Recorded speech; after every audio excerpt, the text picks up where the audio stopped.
Good morning, good afternoon and good evening, जो भी जिस समय ये लेक्चर देख रहा है। नाउ हमने सोर्स ऑफ फाइनेंस एक चैप्टर कर लिया था। उसके बाद हम फाइनेंस मैनेजमेंट के अगले चैप्टर में बढ़े थे, जहाँ पे हमने देखा था कॉस्ट ऑफ कैपिटल निकालना। और उसमें हमने कुछ चीज़ें हमने कर ली थी, कुछ टॉपिक्स हमें कवर कर लिए थे। आज हम निकालेंगे कॉस्ट ऑफ रिडीमेबल डिबेंचर्स किस तरीके से निकालते हैं।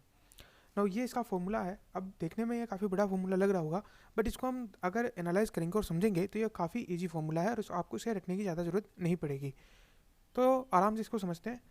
कॉस्ट ऑफ डेट निकालने के लिए या कॉस्ट ऑफ डिबेंचर निकालने के लिए जहाँ पे रिडीमेबल हो, ठीक है, डिबेंचर क्या है, रिडीमेबल है, तो वहाँ पे जब हम कॉस्ट निकालते हैं तो उसके लिए हमें क्या करना होता है। सबसे पहले आई यानी कि इंटरेस्ट को 1 - टी यानी कि 1 - टैक्स रेट करना रहता है। यहाँ तक तो अपन वहाँ पर भी कर रहे थे। वहाँ पे अपॉन के अंदर सीधा यानी कि डिनोमिनेटर जो था वो सीधा का सीधा नेट प्रोसीड दिया हुआ था जब हम इररिडीमेबल डिबेंचर्स की बात कर रहे थे। लेकिन यहाँ पे आरवी करके एक और नया आया है। अब आरवी का जो फुल फॉर्म है वो है रिडीमेबल वैल्यू। अब सर ये होता क्या है, तो देखिए, जब भी आप रिडीम्शन करते हो डिबेंचर्स का, यानी कि जब भी आप डिबेंचर को रिडीम करोगे यानी कि डिबेंचर होल्डर्स को पैसा वापस दोगे, तब ये ज़रूरी नहीं है कि जो आपने जितने में उसको इश्यू किया था उतना ही पैसा आप जब आप इसको रिडीम करो तब दो। और इसका मतलब है कि आपको कुछ ना कुछ हो सकता है एक्स्ट्रा अमाउंट देना पड़े, या हो सकता है कि आप कुछ ना कुछ कम अमाउंट दो। सर ऐसा कैसे हो सकता है? क्योंकि कई बार आपने देखा होगा, जब आप अकाउंटिंग अगर आप कर चुके हो तो अदरवाइज जब भी डिबेंचर का रिडम्पशन होता है तो वो हो सकता है कि आपने इशू किया हो, मान लेते हैं 100 रुपये में। अब आप उसको हो सकता है 100 रुपये में ही रिडीम करो, हो सकता है 105 रुपये में रिडीम करो, और हो सकता है 95 में रिडीम करो, यानी कि कम में कर सकते हो, ज़्यादा में कर सकते हो, और 100 रुपये में भी कर सकते हो, यानी कि उतने के उतने अमाउंट में भी कर सकते हो। अब आप जो ये रिडीम्शन कर रहे हो, चाहे आप ज़्यादा कर रहे हो या कम कर रहे हो, अगर आप ज़्यादा कर रहे हो तो आपको कुछ ना कुछ प्रॉफिट होगा, यानी कि रिडम्शन वैल्यू अगर ज़्यादा है तो वो कुछ ना कुछ प्रॉफिट होगा। 105 अगर सॉरी लॉस होगा अगर आप रिडम्शन ज़्यादा में कर रहे हो, तो क्योंकि आपके पास 100 रुपये आए थे और आपने 105 रुपये पे किए। वही अगर रिडम्शन वैल्यू जो है अगर वो कम है तो आपको प्रॉफिट होगा। अगर ऐसा कुछ होता है तो वो भी कॉस्ट के अंदर एडजस्ट होगा, पहली बात तो यहाँ पे। इसीलिए जो रिडम्शन वैल्यू है उसमें से माइनस किया जाता है नेट प्रोसीड को, डिवाइड बाई किया जाता है एन। एन यहाँ पे डिनोट करता है नंबर ऑफ ईयर्स जब अपने ने डिबेंचर्स को इशू किया था। नाउ अब अपन आते हैं डिनोमिनेटर में। डिनोमिनेटर में इन्होंने ऐसा क्यों कहा कि R V plus N P divide by two. तो देखिए, इन्होंने कुछ नहीं किया, इन्होंने सिंपली रिडम्शन वैल्यू और नेट प्रोसीड का एवरेज ले लिया। और ये एवरेज जो लिया है इन्होंने सिंपल एवरेज लिया है। तो यहाँ पे इन्होंने सिंपल सा redemption value plus N P यानी कि net proceed divide by two करके सीधा से इन्होंने इसको सिंपल एवरेज किया। एक क्वेश्चन के थ्रू हम इसे समझते हैं, जो और ज़्यादा बेटर अंडरस्टैंडिंग होगी आपकी। चलिए क्वेश्चन में करते हैं। यहाँ पे अपन चलते हैं थोड़ा सा ऊपर। ओके, नो ये क्वेश्चन मैं आपको एक और सेकेंड बार में करूँगा, ठीक है, विद सम एक्सपेंडिचर वाला। रिडीमेबल डिबेंचर का हम बेसिक क्वेश्चन करते हैं। नाउ यहाँ पे जब मान लीजिए कोई एक कंपनी है जो कि 10 लैक्स के अंदर 12% डिबेंचर को इशू करती है, और वो ये 10 लाख रुपीज़ के हैं, ठीक है, और यहाँ पे 100 ईच है, तो आप ये मत कर देना, इनको मल्टीप्लाई मत कर देना, क्योंकि यहाँ पे अगर आप देखोगे तो रुपीज़ लिखा हुआ है। Is the debenture are redeemable after 7 years and the company is in 35% tax bracket. तो अगर आप यहाँ देखोगे तो अपन ने फॉर्मूला क्या देखा था, सबसे पहले अपन इधर चलते हैं, फॉर्मूला लिखते हैं। फॉर्मूला था इंटरेस्ट 1 - टैक्स, यहीं पे साथ के साथ याद कर लेना। अब यहाँ पे आप करोगे प्लस। प्लस ये डिनोट करता है कि इसके अलावा भी हमारी एक और कॉस्ट है, ठीक है। अब वो कॉस्ट हो सकता है नेगेटिव हो सकता है पॉजिटिव हो। अब वो जो कॉस्ट है वो क्या है, क्योंकि हमें हो सकता है रिडम्शन वैल्यू जो है ज़्यादा आ जाए हमारी नेट प्रोसीड से, तो वो हम लेंगे। अब हम यहाँ पे जो कॉस्ट निकाल रहे हैं, यानी कि हम जो कॉस्ट ऑफ डिबेंचर निकालते हैं वो एवरी ईयर निकालते हैं, तो हमने क्या किया, डिवाइड बाई एन कर दिया, सो दैट कि जितनी भी एक्स्ट्रा कॉस्ट आ रही है हमारी वो नंबर ऑफ ईयर्स में डिवाइड हो जाए। उसके बाद हमने redemption value plus net proceed divide by to, यानी कि इन दोनों का सिंपल एवरेज लेकर के डिनोमीटर में डाल दिया। अब अगर हम देखें तो यहाँ पे ये है नहीं, ठीक है। तो अगर हम यहाँ पे देखें तो यहाँ पे सीधा आ रहा है 12% का इंटरेस्ट हमारे पास आ रहा है। 1 - टैक्स रेट कितनी थी हमारी जो लग रही थी, वो थी 35%, तो 0.35 डिवाइड बाई, ठीक है, प्लस अगर हम ये करेंगे तो रिडम्शन वैल्यू यहाँ पे कुछ दिया हुआ नहीं है, क्या दिया हुआ है, तो विच रिडीमेबल आफ्टर 7 ईयर्स, लेकिन यहाँ पे कुछ दिया हुआ नहीं है, तो हम ये मानेंगे कि एट पार है, यानी कि जितने में इशू किया था उतने में ही है। तो नेट प्रोसीड और रिडम्पशन वैल्यू जीरो हो जाएगी। तो यहाँ पे आप लिख सकते हो, यहाँ पे ये पूरा जीरो आ गया, ठीक है, 0/n, तो वो आ जाएगा कितना, 0। उसके बाद में अगर आप यहाँ देखोगे तो रिडम्पशन वैल्यू भी क्या है, 100, और नेट प्रोसीड भी क्या है, 100/2, तो ये आ जाएगा हमारा 100, डिनोमिनेटर में वापस से 100 का 100 आ जाएगा। तो यहाँ पे अपन लिख सकते हैं 12 × 0.65 / 100, जो ये निकल के आ जाएगा वो है 12 को मल्टीप्लाई कर लेंगे अपन 0.65 से, तो ये मैंने किया, तो ये निकल के आता है अपनी 7.8%, ठीक है। तो अपना कॉस्ट ऑफ डेट क्या आ जाएगा, 7.8% आंसर आ जाएगा। आप कमेंट में बताना कि ये आंसर सही है या नहीं। उसके बाद हम थोड़ा एक और बेसिक एग्जांपल देखते हैं जिसमें रिडम्पशन वैल्यू और नेट प्रोसीड का एग्जांपल दिया हुआ है। तो ये अपन नीचे चलते हैं थोड़ा सा, और ये आते हैं अंदर साइड में, and then this is with premium and expenditure.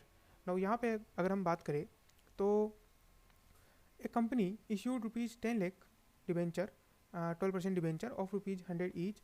The debenture are redeemable after 6 years, at 10% premium. Further that 2% brokerage also paid at the time of issue. The company is in 35% tax bracket. तो ना यहाँ पे वापस से अपन एक बार वापस formula लिखते हैं ताकि आपको फॉर्मूला याद हो जाए। तो फॉर्मूला क्या था हमारा, interest 1 minus tax, net of tax हमने कर लिया इंटरेस्ट को, प्लस अब हमारा जो एक्स्ट्रा खर्चा हुआ है redemption value minus net proceed divide by N, ठीक है, N divide by redemption value plus net proceed divide by 2, यानी कि रिडम्पशन वैल्यू और नेट प्रोसीड का सिंपल एवरेज। अब यहाँ पे अगर हम देखें तो रिडम्पशन वैल्यू हमारी क्या निकल के आएगी, रिडम्पशन वैल्यू से पहले चलिए अपन एक काम करते हैं, पहले अपन नेट प्रोसीड को कैलकुलेट कर लेते हैं। तो नेट प्रोसीड कैलकुलेट करने के लिए सबसे पहले अगर आप देखोगे तो 10 लाख पे हमने 2% का ब्रोकरेज पे किया था, तो 10 लाख तो हमारी इशू प्राइस हो गई। वापस यहाँ लिख लेते हैं, ठीक है। नेट प्रोसीड को आप कैसे कैलकुलेट करेंगे, अगर आप यहाँ कैलकुलेट करते हैं तो आप लिखेंगे सबसे पहले issue price which is 10 lakh, ठीक है, 10 लाख।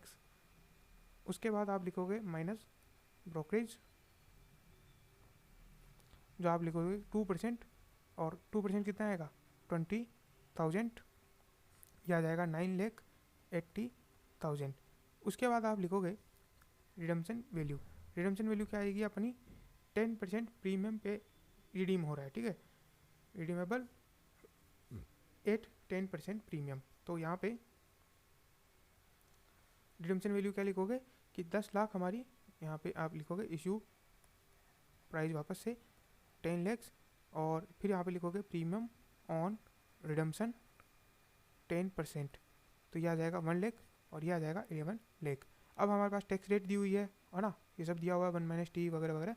तो हम यहाँ पे अब सीधा यहाँ नीचे यहाँ आ जाते हैं, अपन यहाँ कैलकुलेट कर लेते हैं, ठीक है।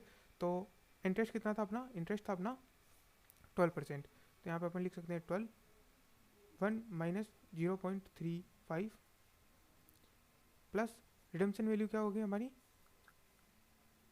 11 lakh minus 9.8 lakh divide by, and number of years कितना था 6 lakh, 6 years divide by 11 plus 9.8 divide by करेंगे अपन, वो आएगा डिवाइड बाई 2, ठीक है। आगे इसको सोल्व करते हैं, तो ये आ जाएगा, ये अपन ने सोल्व किया था पिछले वाले में 12 मल्टीप्लाई बाई ये, तो ये आया था अपना 9 पॉइंट कितना आया था अपना, एक मिनट ऊपर जाकर के देख लेते हैं, एक मिनट, 9.8 आया था शायद, ओह 7.8 आया था, ठीक है, मार्च की बेहतर, हाँ ठीक है 7.8 आया था। तो ये आ जाएगा अपना 7.8 मल्टीप्लाई करेंगे 1.2 डिवाइड बाई 6, सॉरी प्लस करेंगे यहाँ पे, इसको डिवाइड हटा देते हैं ताकि दिक्कत ना आए, ठीक है, प्लस, और यहाँ पे आ जाएगा 10.4, इसको वापस से ऐड कर लेंगे, तो ये क्या है 8 डिवाइड बाई 10.4, ठीक है, क्योंकि ये आएगा तो ये 0.2 आ जाएगा, ठीक है। तो 0.2 यहाँ पे आ जाएगा, और उसको अगर हम क्या करेंगे प्लस करेंगे तो 8 आ जाएगा, 8 डिवाइड बाई 10.4, और यहाँ पे एक रेट आएगी परसेंटेज में, वो आपको निकाल के मुझे कमेंट बॉक्स में बतानी है क्या निकल के आया था, ठीक है। जो भी अच्छे बच्चे होंगे वो बताएंगे मुझे कमेंट बॉक्स में ज़रूर से। नो यहाँ की इसके अलावा जब अपन रिडम्पशन निकालते हैं तब एक और इसमें आपके क्वेश्चन दिया हुआ रहता है, और वो है मार्केट प्राइस के ऊपर निकालना। अब ये क्या क्वेश्चन है, ठीक है, और ये क्या बला है, ये निकालना थोड़ा सा डिफरेंस है इसमें, और डिफ़िकल्ट नहीं है बट थोड़ा सा अलग है ये, ठीक है। तो चलिए इसको देखते हैं अपन। और इसमें क्या लिखा हुआ है कि a company issued 10% debenture of ₹100 each at par on 1/4/2012, 1 April 2012, to be matured on 1 April 2022, यानी कि after 10 years. The company wants to know the cost of its existing debt on 1/4/2017, यानी कि 5 साल बाद, 5 साल के लिए वो जानना चाहती है कि हमारी एग्जिस्टिंग डेट क्या है। When the market price of debenture is ₹80 and compute the cost of existing debenture assuming 35% का टैक्स रेट क्या है ना, तो वो निकाल के हुए आपको बताना है कि किस तरीके से 35% का टैक्स रेट मानते हुए आपको बताना है कॉस्ट ऑफ डिबेंचर क्या होगा। तो वापस से फॉर्मूला मैं यहाँ पे अब नहीं लिख रहा हूँ, आपको जब भी आप करोगे आप लिखोगे, हालांकि ठीक है चलो लिख लेते हैं एक बार। 1 interest multiply by 1 minus T plus redemption value minus net proceeds divide by number of years whole divide by redemption value plus net proceed divide by 2। अब यहाँ पे इंटरेस्ट हमारा क्या था, इंटरेस्ट था 10%, ठीक है। 1 माइनस 0.35 ये निकल जाएगा, प्लस रिडम्पशन वैल्यू क्या आएगी, तो रिडम्पशन वैल्यू अपनी थी ₹100 माइनस, अब यहाँ पे ये इंपॉर्टेंट चीज़ है, नेट प्रोसीड क्या लें। अब आपके मन में एक क्वेश्चन आ रहा होगा कि सर नेट प्रोसीड हमने जब इशू किया था तब हमारी प्राइस क्या थी, ₹100 थी, और हमने पार पे किया था यानी कि सिमिलर वैल्यू पे किया था, तो हमें जो नेट प्रोसीड है वो भी ₹100 लेना चाहिए, इसमें कोई दिक्कत नहीं है। लेकिन नहीं, यहाँ पे आपको रुकना होगा और आपको समझना पड़ेगा क्वेश्चन आपसे क्या मांग रहा है। क्वेश्चन ये कह रहा है कि आज की प्राइस दी हुई है उसने, और साथ ही साथ वो बोल रहा है कि एग्जिस्टिंग डिबेंचर का आज के डेट में क्या कॉस्ट होगा। Company wants to know cost of existing debt on 1/4/2017, वो आज की डेट में आपसे पूछ रही है, ठीक है। तो ऐसे में क्वेश्चन जब आपसे आज की डेट में पूछ रहा है तो आज की डेट में आपका नेट प्रोसीड कितना आता, तो जितनी मार्केट वैल्यू उतने में आप इश्यू करते और उतना ही नेट प्रोसीड आपको रिसीव होता। तो उसके बाद आपको डिवाइड करना है नंबर ऑफ ईयर्स। अब नंबर ऑफ ईयर्स यहाँ पे फिर एक और गलती हो सकती है कि क्या नंबर ऑफ ईयर्स हम 10 साल करें, क्योंकि हमने ये डिबेंचर 10 साल के लिए इशू किया था। अगर आप देखोगे यहाँ पे तो 1/4/2012 से लेकर के 1/4/2022 तक इशू किया हुआ है, तो ऐसा नहीं है। आपको कब तक इशू, आपने आज की डेट से लेकर के 1/4/2022 तक कितना ईयर का डिफरेंस है वो आपको लेना है। तो यहाँ पे अगर आप देखोगे तो 17, 18, 19, 20, 21 एंड 22, तो अगर आप ये देखोगे तो ये आते हैं 5 ईयर्स। अब आपको क्या करना है, जो 5 साल है वो लेना है यहाँ पे, तो divide by 5 whole divide by 100 plus 80 divide by 2, तो ये निकल जाएगा 6.5 मल्टीप्लाई प्लस 20 डिवाइड बाई 5, तो 4 डिवाइड बाई 90, तो यह आ जाएगा 10.5 डिवाइड बाई 90। और अब आप इसको निकाल लीजिएगा, और ये परसेंटेज भी आप मुझे कमेंट बॉक्स में बताएं, ज़्यादा सही रहेगा। सिमिलरली अब हम यहाँ पर भी ये जो क्वेश्चन है ये मैं आपको दे रहा हूँ होमवर्क के लिए, और यहाँ पे आपको करना कुछ नहीं है, ये जो नेट प्रोसीड है इसे आपको निकालना है ऑन द एक्सपेंडिचर को निकाल के, यानी कि आपका जो टोटल इशू प्राइस है, ठीक है, इशू प्राइस वो आप निकाल लेंगे। उसके बाद आपको वहाँ से रिड्यूस करना है डिस्काउंट का अमाउंट और रिड्यूस करना है ब्रोकरेज का अमाउंट, ठीक है। तो ये दोनों अमाउंट आपको रिड्यूस करने हैं और जो आएगा वो आ जाएगा आपका नेट प्रोसीड, और नेट प्रोसीड को लेकर के यहाँ पे ये निकालना है, और ये जो है ये इररिडीमेबल डिबेंचर का सम है विथ सम एक्सपेंडिचर के साथ, ठीक है। तो ये आपको इजी रहेगा, ये आपको होमवर्क में करना है, साथ साथ आपके पास जो भी आप बुक से पढ़ रहे हैं उसके क्वेश्चन आप कर सकते हैं। चलिए हमने ये देख लिया, उसके अलावा अब हम थोड़े से नोट्स और पढ़ते हैं और कुछ एक चीज़ें और देख लेते हैं। तो ये हमने डिनोमिनेशन बता दिया था ना, यहाँ पे एक और नोट आप देख सकते हो, और वो नोट क्या है कि अगर इनके ऊपर भी आपको टैक्स बेनिफिट मिलता है, ठीक है, अगर इनके ऊपर भी आपको टैक्स का बेनिफिट मिलता है तो फिर आपको 1 माइनस टी जो है वो एक साथ करना है, लास्ट में करना है, यानी कि आपको सबसे पहले क्या करना है, I plus N R V minus N B divide by N, ये आपको जोड़ लेना है। ये इंटरेस्ट अगर आप देख रहे हो तो ये इंटरेस्ट जो है ना आपको जोड़ना कैसे है, आपको ये टोटल में जोड़ना है, ठीक है, ये आपको टोटलिटी में जोड़ना है। जैसे टोटल में मतलब अगर आप ये इंटरेस्ट रेट नहीं लेना है यहाँ पे, ठीक है, मैंने यहाँ पे एक गड़बड़ की थी, बट यहाँ पे आपको जो इंटरेस्ट है ना वो टोटल लेना है, यानी कि इंटरेस्ट का पेमेंट कितना किया, ठीक है, divide by R V plus N P divide by 2, ये आपको ले लेना है। और फिर इस पूरे को आपको मल्टीप्लाई करना है 1 माइनस टी से। ये यहाँ एक रेट निकल जाएगी और इस रेट को आपको मल्टीप्लाई करना है 1 माइनस टी से, ठीक है, ये हो जाएगा। उसके बाद कुछ दो छोटे छोटे टॉपिक है वो अपन नेक्स्ट लेक्चर में देखेंगे, बट यहाँ पे मैं आपको क्वेश्चन में जो मेरे से गलती हुई है मैं आपको बता देता हूँ। यहाँ पे देखिए इसमें तो अपन ने कुछ किया नहीं था, इसमें तो सब सही है क्योंकि आर वी प्लस ये जो है वो आ गया था सही।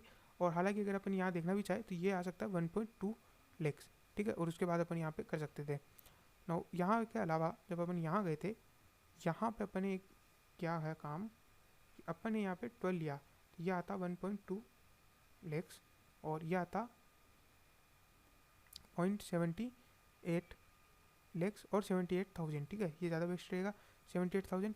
और यहाँ पे ये जो आता ये फिर 20,000 आता, ठीक है, तो ये 20,000 आता तो यहाँ पे 78 प्लस 20,000 कितना होता 98,000 डिवाइड बाई 10.4 और ये 10.4 लेक्स होता। तो आप इस तरीके से फिर परसेंटेज निकाल सकते हो, ठीक है। तो ये निकल के आता 9.4 divide by 9.4 divide by 9.8 divide by 10.4। एक मिनट यार, कैलकुलेटर थोड़ा, चलिए ठीक है, आप निकाल के इसको कमेंट बॉक्स में मेरे को बताना कि क्या निकलता है। तो आज का वीडियो बस इतना ही रखते हैं। Thank you very much. अगर आपको वीडियो पसंद आए तो प्लीज़ लाइक करिए और साथ साथ दोस्तों के साथ शेयर करिए। Thank you very much once again, good day, good bye.